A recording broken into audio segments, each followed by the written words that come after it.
A'udzubillahi minasyaitonirrajim. Bismillahirrahmanirrahim. Assalamualaikum warahmatullahi wabarakatuh. Alhamdulillahirabbil alamin. Wassalatu wassalamu ala asrofil anbiya'i wal mursalin wa ala alihi wa sahbihi ajma'in. Allahumma lakal hamdu wa ilaikal mustaka wa antal musta'an. La haula wa la quwata illa billahil aliyyil azim. Pertama-tama marilah kita panjatkan puji serta syukur kepada Allah Subhanahu wa taala yang telah memberikan kita nikmat yang banyak. Saking banyaknya nikmat itu lupa kita syukuri. Bahkan sedikit sekali kita mensyukuri nikmat yang diberikan oleh Allah Subhanahu wa taala. Selawat serta salam marilah kita curahkan kepada junjungan kita baginda Nabi Muhammad sallallahu alaihi wasallam. Semoga kita bisa berkumpul bersama beliau, bersama sahabat beliau, dan semoga kita diberikan syafaat, baik syafaat di dunia maupun syafaat di akhirat kelak. Amin ya rabbal alamin. Sahabat surgaku yang dimuliakan Allah Subhanahu wa taala, alhamdulillah malam hari ini kita bisa berkumpul, bisa bertemu lagi di dalam dunia kuantum. Semoga ini menjadi tempat, ini menjadi wadah tempat kita untuk berburu ilmu. Agar apa? Agar kita bisa memperbaiki diri menjadi lebih baik dan bisa menyongsong keistiqomahan kita menghadapi tahun baru, yaitu tahun 2023. Yang pasti di hadapan kita akan banyak sekali kerikil dan tantangan-tantangan yang luar biasa, yang itu menjadi keputusan kita, akankah terus melangkah atau berhenti atau sampai di situ saja.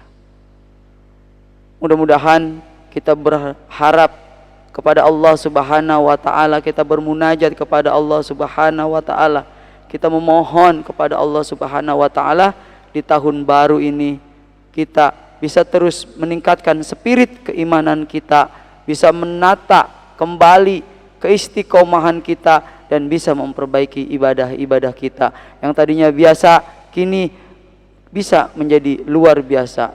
Dan insya Allah istiqomah kita akan terus kita bisa jaga. Tema kita pada malam hari ini adalah kita akan membahas, kita akan mengkaji tentang 3 rumus bahagia. Ketika kita mendengar kata bahagia, siapa sih yang gak pingin bahagia? Tentu kehidupan yang mewah pastilah membuat kita bahagia, dan kehidupan yang serba kecukupan tentulah kehidupan kita akan menjadi bahagia. Dan mungkin kita sedikit sekali mengeluh ketika kita berada di dalam kegelimpangan harta yang luar biasa dengan kecukupan yang Masya Allah luar biasa. Tapi apakah benar seperti itu? Seandainya kita bertanya kepada orang-orang di sekeliling kita, coba dari berbagai agama, beda agama atau beda bangsa, suku, profesi, dan status sosial, tentang cita-cita mereka hidup di dunia, apa kita tanya kepada mereka? Pasti mereka jawabannya, kami ingin bahagia. Jelas, ketika kita ingin bahagia, ya, bahagia dalam keinginan cita-cita semua terwujud dan tercukupi, tidak ada sedikit pun kekurangan. Cukup? Ternyata tentunya tidak. Ya, orang-orang yang berprofesi sebagai pencuri, contoh, mereka pun sama, ingin bahagia dengan profesinya, walaupun profesinya adalah tidak tepat. Melalui kekuatan menjual diri misalnya, ya, open BO dan lain sebagainya, mereka ingin para pelacur dan ingin bahagia sama. Ada yang ingin bahagia. Ketika saya ada satu kisah, itu di dalam kisah itu seseorang bertanya, apa yang menyebabkan engkau melakukan demikian? Untuk membahagiakan orang tua. Jelas, intinya adalah untuk membahagiakan meskipun langkah dan caranya bukan dengan cara yang baik, bahkan dengan cara yang haram pun mereka tempuh. Yang intinya digarisbawahi adalah ingin bahagia. Kemudian mayoritas kita mengetahui bahagia sebenarnya tidak mengetahui cara untuk meraihnya. Kita pengen bahagia tapi kita tidak tahu cara meraihnya. Bahkan jalan yang tidak baik pun ditempuh seperti yang tadi diutarakan. Ya. Meskipun ada sebagian orang yang merasa gembira dan sukacita saat hidup di dunia, ya, seperti yang awal saya ucapkan, orang yang bergelimangan harta belum tentu mereka bahagia. Kecemasan ada dalam dirinya, kegalauan, penyesalan mengenai masa depan mereka, terlebih lagi ketakutan terhadap kematian. Mereka dihiasi, mereka diberikan kekayaan yang luar biasa, tapi sedikit sekali mereka yang bisa bahagia. Contoh, ada orang yang ingin kaya dengan menempuh jalan yang jalan yang tidak lurus, dengan melakukan kegiatan pesugihan atau dan lain sebagainya. Mereka ingin kaya. Betul mereka bersekutu dengan setan, mereka bersekutu dengan iblis. Mereka kaya, betul mereka diberikan kekayaan dengan jalur setan. Tapi ada harga yang harus mereka bayar, ada nilai yang mereka harus bayar. Mereka memang kaya, tapi ada orang-orang yang di sekelilingnya yang harus ditinggalkan, seperti diambil wadalnya dan lain sebagainya. Dan apa kata orang-orang yang pernah melakukan itu? Kalau saja tahu, mungkin aku tidak akan pernah melakukannya. Tapi itulah yang terjadi. Meskipun banyak harta, tapi tidak ada kebahagiaan. Tidak ada rizki yang dimakan oleh anak-anaknya. Tidak ada rizki yang dimakan oleh istrinya. Karena jalurnya jalur yang tidak tepat. Begitulah kebahagiaan. Siapa sih yang tidak ingin bahagia? Semua orang yang di dalam grup ini pun, sahabat-sahabat surgaku yang berada di grup ini pun pasti ingin bahagia. Saya yakin itu. Cuman bagaimanakah caranya kita menempuh kebahagiaan itu?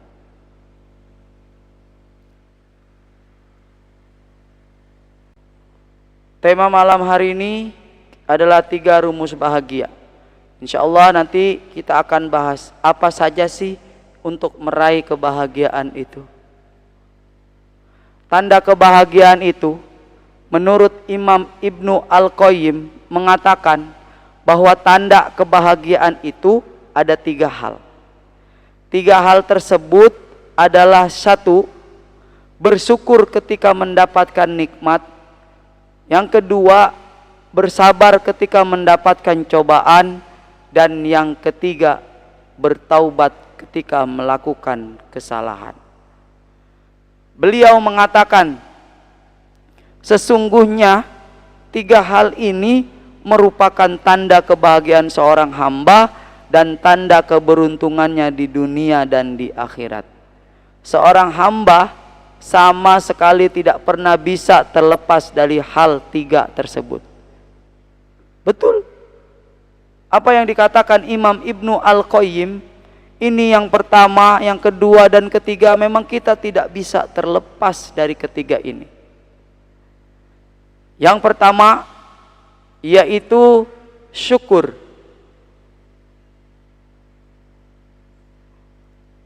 Seperti hari ini, pagi ini kita diberikan hujan yang luar biasa, tidak henti sampai jam 2 tadi baru bisa berhenti. Itu sungguh nikmat yang sangat luar biasa. Jangan kita tidak syukuri. Ketika kita tidak diberikan hujan, kemarau, kita mengeluh. musim kering. Ya Allah, gimana ini musim kering, air nggak ada. Itu ketika kita dikasih musim hujan, banjir, kita juga mengeluh. Emang sifat dari manusia itu adalah suka berkeluh kesah, serba salah. Dikasih kering, dia pengen minta air. Dikasih hujan, dia bilang mengeluh. Tempatnya mengeluh manusia itu, tempatnya mengeluh. Ketika dikasih nikmat, bukannya bersyukur, malah mengeluh. Harusnya ketika Allah berikan nikmat yang luar biasa, dia harusnya bersyukur. Bersyukur nih, kita masih bisa diberikan waktu untuk bisa mendengarkan kajian ini nih, bersyukur. Syukur yang amat luar biasa, kita bisa berburu ilmunya Allah. Makanya harus kita syukuri. Jangan sampai ya semua nikmat yang Allah berikan menjadi kupur nikmat buat kita. Apa yang perlu kita syukuri? Banyak sekali yang perlu kita syukuri. Kita tidak akan bisa membayar nikmatnya Allah. Contoh, kemarin langka oksigen, kita beli, nyari di mana-mana susah oksigen. Ya, para orang-orang yang kena COVID itu membutuhkan oksigen, dan oksigen langka. Bagaimana kalau oksigen yang berada di dunia ini Allah ambil? Coba kita pikirkan. Bagaimana kalau oksigen yang berada di dunia ini diambil oleh Allah dan tidak diproduksi lagi? Kesombongan itu adalah selendangnya Allah. Kita nggak boleh sombong, ya, karena kita adalah bangkai. Yang patut disombongkan itu, yang patut sombong itu Allah, yang punya selendangnya Allah. Hati-hati, ya, jangan merasa sombong. Wah, ini kan hasil jeripaya gua, ngapain gua bersyukur? Tidak ada rizki yang tidak Allah berikan di muka bumi ini kecuali oleh Allah Subhanahu wa ta'ala. Silakan kamu nyali rizki selain yang diberikan oleh Allah Subhanahu wa ta'ala. Coba cek, mau pergi ke planet Mars, planetnya siapa? Mau pergi ke planet Jupiter, planetnya siapa? Ciptaannya siapa? Kita tidak bisa terlepas, ya. Kita tidak bisa menjadi manusia yang sombong, bahkan kita tidak bisa menjadi manusia yang kupur nikmat setelah semuanya Allah berikan. Nanti di akhir kisah, di akhir kajian ini saya akan bercerita tentang seorang manusia, seorang nabi yang luar biasa, diberikan kesabaran, rasa syukur, dan rasa ketika dia melakukan kesalahan dengan taubatnya yang luar biasa. Ya, syukur dibangun itu atas 5 prinsip. Ingat, perlu digarisbawahi. Syukur itu dibangun atas 5 prinsip. Yang pertama, ketundukan orang yang bersyukur terhadap yang memberi nikmat. Siapa yang memberi nikmat? Allah Subhanahu wa ta'ala. Tunduk, sujud, taat, menjalankan perintahnya. Jangan menjadi manusia yang lalai. Jangan menjadi manusia yang kupur nikmat. Semuanya setelah Allah berikan kepada kita, kemudian kita kufur nikmat, dan ketika semuanya Allah ambil, bagaimana? Yang tadinya hidup enak, tiba-tiba Allah ambil. Salah satu keluarganya terkena penyakit dan menghabiskan biaya yang puluhan juta, sehingga rumah tanah dijual. Ayo, gimana? Syukur meskipun sedikit. Jangan merasa kekurangan, ya, karena Allah memberikan sudah sesuai takarannya. Jangan terlalu menjadi manusia yang serakah, ya. Udah minta, kata Nabi Sallallahu Alaihi Wasallam, manusia itu ketika minta dikasih bukit satu, maka dia akan meminta bukit-bukit yang lain, dan sebelum sampai liang kubur dimasuki oleh dirinya. Seperti itu. Yang kedua, prinsip syukur itu dibangun Rasa cinta terhadap yang memberi nikmat. Rasa cinta. Sudahkah kita punya rasa cinta? Punya ya. Kita punya rasa cinta, tapi kepada seseorang. Tidak belum sepenuhnya kita punya rasa cinta terhadap yang memberi nikmat. Sudah saya katakan berkali-kali bahwa kita tahu Allah, tapi Allah tidak ada di hati kita. Kita mengenal Allah, tapi Allah tidak ada di kolbun kita. Kemana itu kecintaannya? Ya, terlalu sedikit kepada yang memberi nikmat. Ketika kita cinta kepada seseorang, ya, luar biasa kerinduannya itu. HP dipegangin aja, kalau belum ada SMS atau WA sekarang jenisnya, itu belum mau beranjak dia melakukan apa-apa. Dan disitulah itu cinta kepada manusia, cinta kepada makhluk. Bagaimana ketika rasa cinta kita terhadap yang memberi nikmat? Luar biasa. Dikasih gaji yang di bawah UMR, syukuri. Jangan mati-matian kita mengejar dunia yang akhirnya kita hanya tertuju kepada dunia dan tidak mendapatkan apa-apa. Kerja capek dari pagi, siang, malam ya, sampai kita punya anak tidak bisa memberikan kasih sayang karena sibuknya kita terhadap pekerjaan kita. Bagaimana kita bisa menanamkan kecintaan kita kepada Allah Subhanahu wa taala yang memberi nikmat? Tanamkan cinta. Ya Allah, alhamdulillah ya Allah, Engkau telah memberikanku rizki hari ini. Alhamdulillah ya Allah, Engkau telah memberikan nikmat yang begitu banyak. Kalau aku minta maaf ya Rob, jika hari ini aku belum bisa, ya, aku belum bisa bersyukur terlalu banyak ya Rob, maka terimalah syukurku.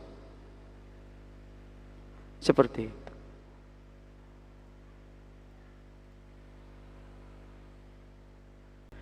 Yang ketiga yaitu mengakui adanya nikmat yang diberikan.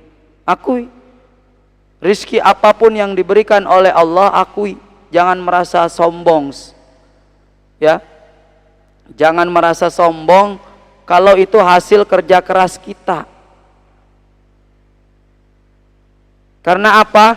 Ketika Allah ambil pekerjaanmu dan Allah ambil rizkimu, apa yang bisa kamu lakukan? Mengakui jika semua yang berada di muka bumi ini adalah nikmat yang Allah berikan. Sok cari nikmat selain nikmat yang Allah berikan.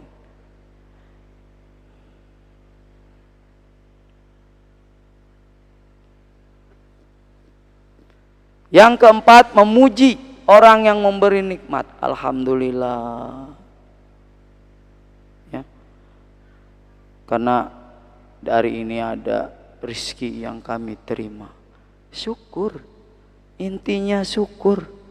Yang kelima, tidak menggunakan nikmat tersebut dalam hal-hal yang tidak disukai oleh Allah. Ketika Allah berikan rezeki, Allah berikan gaji, Allah berikan uang, Allah berikan apa dan lain sebagainya, pekerjaan, malah dia menyelewengkannya. Misalnya dia bekerja mendapatkan gaji luar biasa gedenya, kemudian gajinya dia pakai untuk kemaksiatan, untuk main apa tuh yang lagi viral, slot, ya, untuk main pakong, seneng, ya, untuk bermaksiat, semuanya bermaksiat, yang tidak menggunakan hal apapun yang diberikan oleh Allah Subhanahu wa taala di jalan kemaksiatan. Syukur, teruslah bersyukur sampai kita lupa caranya mengeluh. Kalau kita udah lupa cara mengeluh, insya Allah syukur menjadi prioritas kita. Sedikit-sedikit apa yang Allah berikan syukur. Ada seorang istri ketika suaminya pulang kerja, Neng, ini penghasilan hari ini, Si abang mana cukup hari ini untuk membeli ini dan itu. Rezeki neng, terima aja dari Allah Subhanahu wa taala. Bang, zaman sekarang mana bisa duit segini bisa ngebeli ini. Abang harusnya mikir, kalau udah tahu penghasilan abang sekian, harusnya cari pekerjaan sampingan. Itu ciri-ciri orang yang tidak bersyukur. Ketika dikasih nikmat sedikit, dia mengeluh. Dikasih nikmat banyak, masih juga mengeluh. Lalu maunya kita apa? Ya, maunya kita itu apa? Ya, bersyukurlah setiap atas sesuatu yang diberikan oleh Allah untuk kita. Kalau Allah nagih, repot. Ya, kalau Allah nagih itu repot. Jangan sampai Allah nagih. Itu adalah syukur. Bagaimana kita mensyukuri semua nikmat yang Allah berikan. Ya.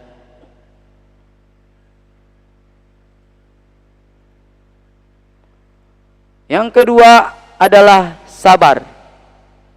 Resep bahagia, rumus bahagia yang kedua adalah sabar. Kalau kita udah melalui fase sabar, ini manusia menjadi benar-benar manusia yang bahagia.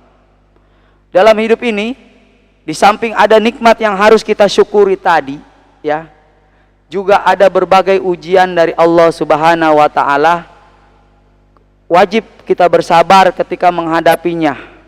Ya, nggak boleh sakit sedikit, ya Allah, istri hamba nggak baik-baik, ya Allah.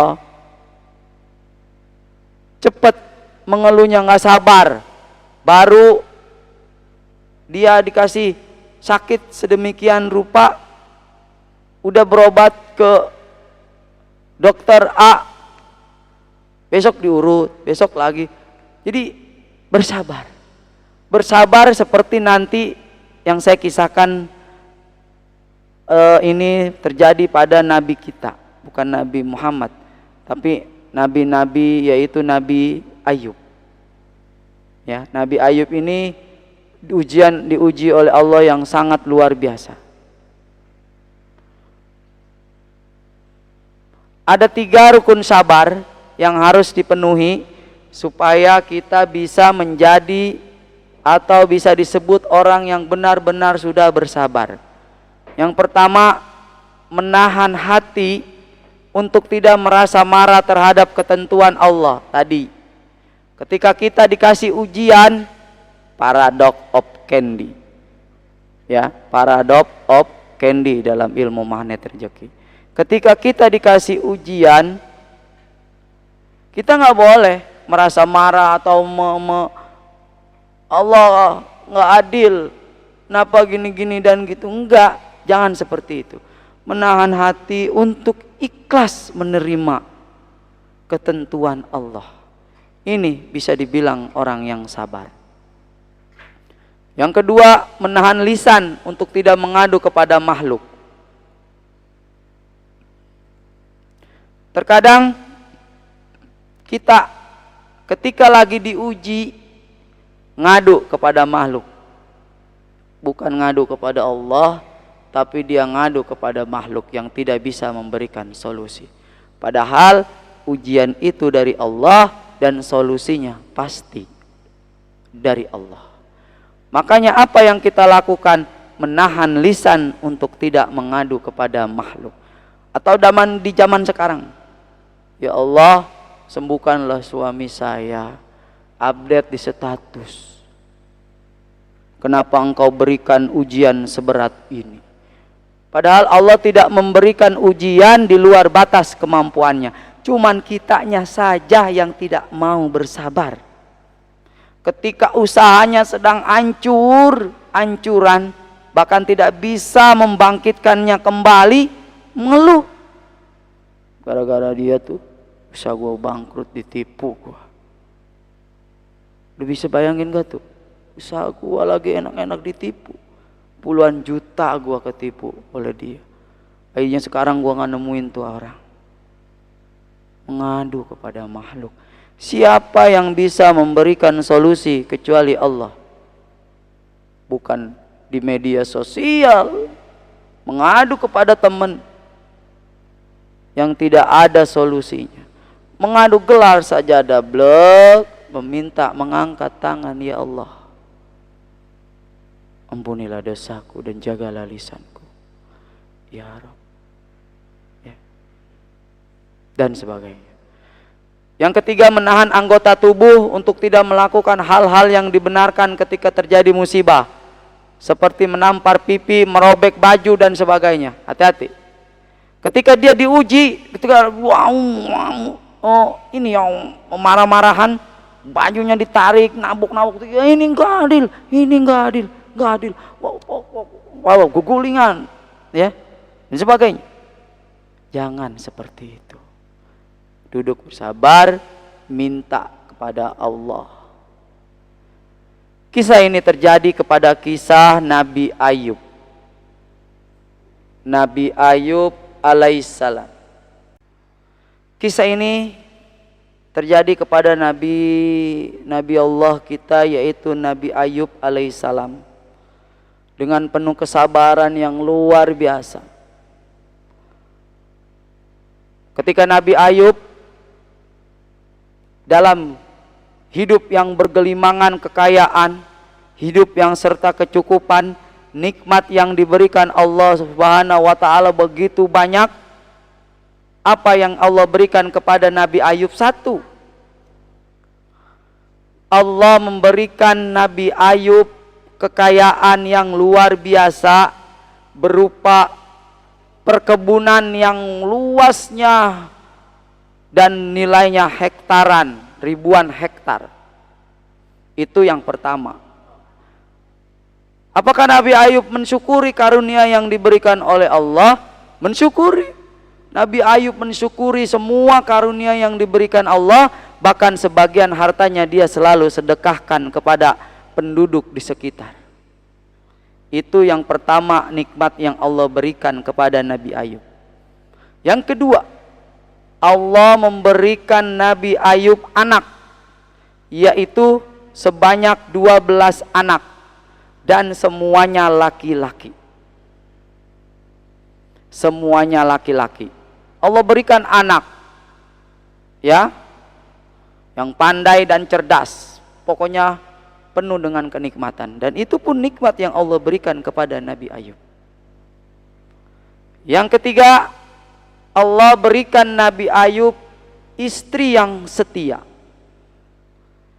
istri yang selalu mendampingi Nabi Ayub, baik dari keadaan susah maupun senang, baik dari keadaan nol sampai menuju keadaan kejayaan. Setia, sehidup semati, ya. Jadi setia. Namun setelah perjalanan kehidupan dan kenikmatan yang Allah berikan, Allah ingin menguji, Allah ingin memberikan Nabi Ayub ujian. Dan ujiannya ini enggak main-main. Ujiannya yang luar biasa, amat dahsyat, yang mungkin ketika kita diuji, wah, mungkin kita udah ngeluh nih, ya. Pasti kita udah ngeluh nih. Pasti kalau kita sudah diuji itu pasti kita ngeluh. Ketika usia Nabi Ayub menjelang 50 tahun, sudah menikmati semuanya, ya, sejak pernikahannya sampai itu 20 tahun. Kemudian Allah ingin menguji Nabi Ayub, yaitu ketika Nabi Ayub bangun dari tidurnya, kulitnya membusuk, gatal-gatal, dan masyarakat setempat mengakui bahwa penyakitnya Nabi Ayub ini menular. Maka Nabi Ayub diasingkan, bukan pergi ya, tapi dia tidak keluar, dia tetap di dalam rumah. Kemudian penyakit yang Allah berikan kepada Nabi Ayub itu enggak setahun 2 tahun, tidak. Penyakit yang diberikan Nabi Ayub oleh Allah Subhanahu wa taala itu lamanya adalah 18 tahun. Sungguh sangat luar biasa kesabaran Nabi Ayub ini. Bukan hanya itu, bukan hanya diberikan penyakit nih oleh Allah nih Nabi Ayub. Allah menguji Nabi Ayub dengan memusnahkan semua kekayaannya. Apa yang terjadi? Ladang perkebunannya terbakar dengan luar biasa. Allah ingin menguji keimanan Nabi Ayub. Seberapa sabar dan seberapa syukurnya atas nikmat yang Allah berikan. Kemudian Allah uji dengan musibah yang amat luar biasa. Perkebunannya habis, rata dengan tanah. Apakah Nabi Ayub mengeluh? No. Tidak. Nabi Ayub tidak mengeluh. Malah apa? Semua yang diberikan Allah akan kembali kepada Allah. Untuk apa aku mengeluh? Yang ketiga, Nabi Ayub masih dalam kondisi diberikan penyakit yang tidak kunjung sembuh. Dan di situ Nabi Ayub diuji ketika anak-anaknya sedang makan. Allah rubuhkan rumahnya Nabi Ayub sampai tertimpa ke-12 anaknya. Meninggal mereka? Meninggal. Semuanya meninggal. Ujian yang amat luar biasa. Mungkin kalau kita diuji seperti itu, wah udah kayak gimana tahu. Suaminya sakit, anaknya meninggal 12-nya. Yang tersisa cuman satu. Siapa dia? Istri setianya. Kemudian setelah beberapa tahun menjelang, usia Nabi Ayub sudah 71 tahun, ya hampir 18 tahun Nabi Ayub diuji. Istrinya bertanya, "Ya Nabi Allah, bukankah engkau dekat dengan Allah? Namun kenapa engkau tidak pernah meminta untuk kesembuhan penyakitmu kepada Allah Subhanahu wa ta'ala?" Wahai istri tercintaku, sudinya aku bersyukur sekali karena engkau masih setia menemaniku sampai saat ini. Kukira engkau meninggalkanku karena penyakitku ini. Namun tidak. Sudah waktunya engkau berdakwah wahai Nabi Allah. Mintalah kepada Allah kesembuhanmu untuk berdakwah kepada Allah.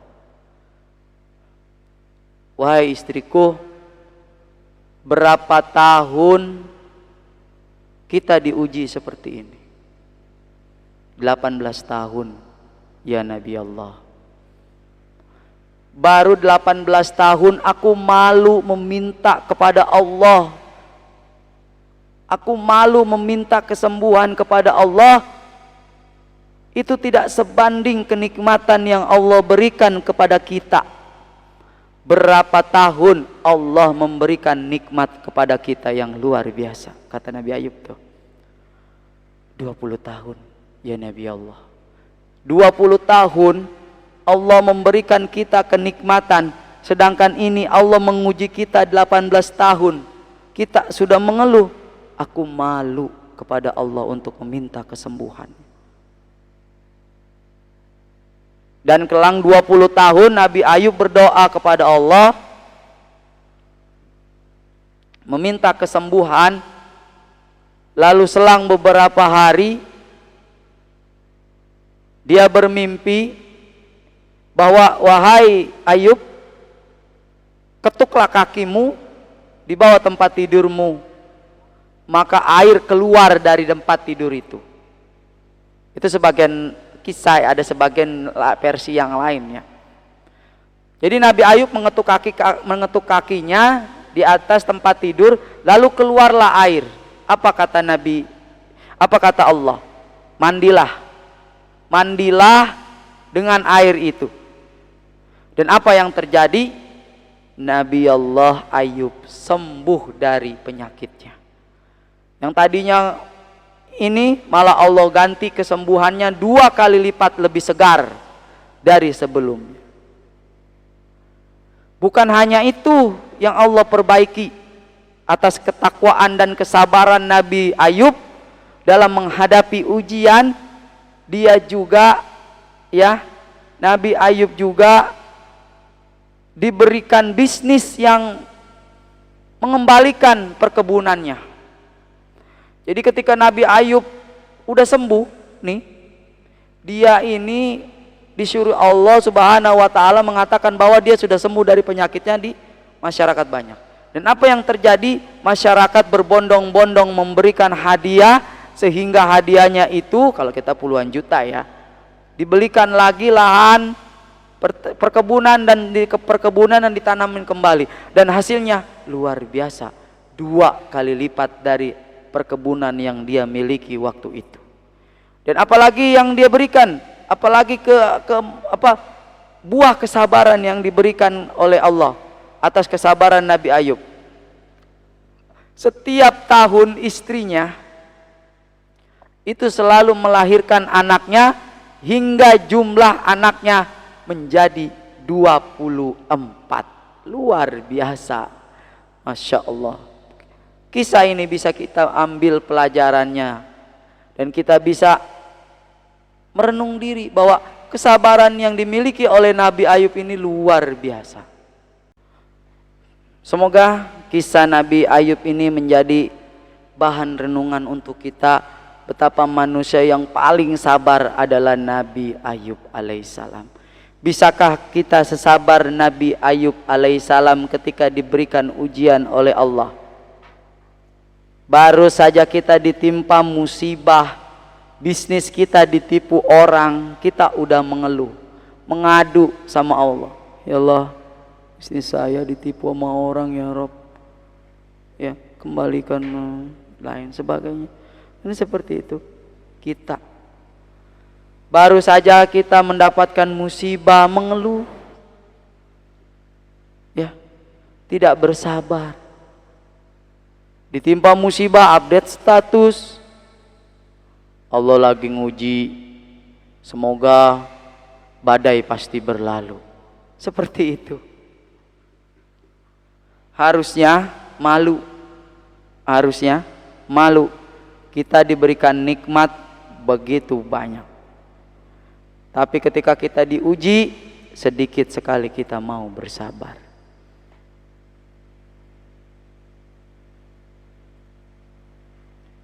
Yang ketiga, ingin resep atau rumus yang ketiga agar menjadi bahagia, yaitu istighfar atau bertobat. Jadi ketika kita melakukan kesalahan, bertobat, melakukan kesalahan, bertobat, istighfar. Astagfirullahaladzim, baca setiap hari istighfar, sehari sehabis sholat fardu 100 kali. Bertobat, enak kan? Nah, pasti dengan 3 resep ini nih, mudah-mudahan dengan tiga rumus ini, yang pertama bersyukur, yang kedua bersabar, yang ketiga bertobat. Dengan demikian nantinya kita akan mendapatkan rumus kebahagiaan, kebahagiaan akhirat dan kebahagiaan dunia yang tanpa batas. Jadi mulai malam ini kita terapkan rumus 3 rumus bahagia ini untuk menuju kebahagiaan yang hakiki. Bahagia mengenal Allah lebih dekat, dan bahagia bisa mengoreksi diri menjadi manusia yang lebih baik lagi. Mudah-mudahan materi malam ini bisa bermanfaat dan bisa kita praktekkan dalam kehidupan sehari-hari. Jika kita ingin menjadi bahagia, harus pandai bersyukur. Dan jika kita ingin menjadi manusia yang paling bahagia, harus pandai bersyukur, bersabar, dan beristighfar atau bertaubat. Dengan 3 rumus ini mudah-mudahan kita bisa menjadi manusia yang bahagia, yang ketika ditimpa musibah, dia ikhlas, dia bersyukur, dia bersabar. Ketika dia melakukan kemaksiatan, dia bertaubat, dia beristighfar. Akhirul kalam, saya tutup kajian malam ini, mudah-mudahan bermanfaat dan bisa menjadi wasilah untuk kita memperbaiki diri.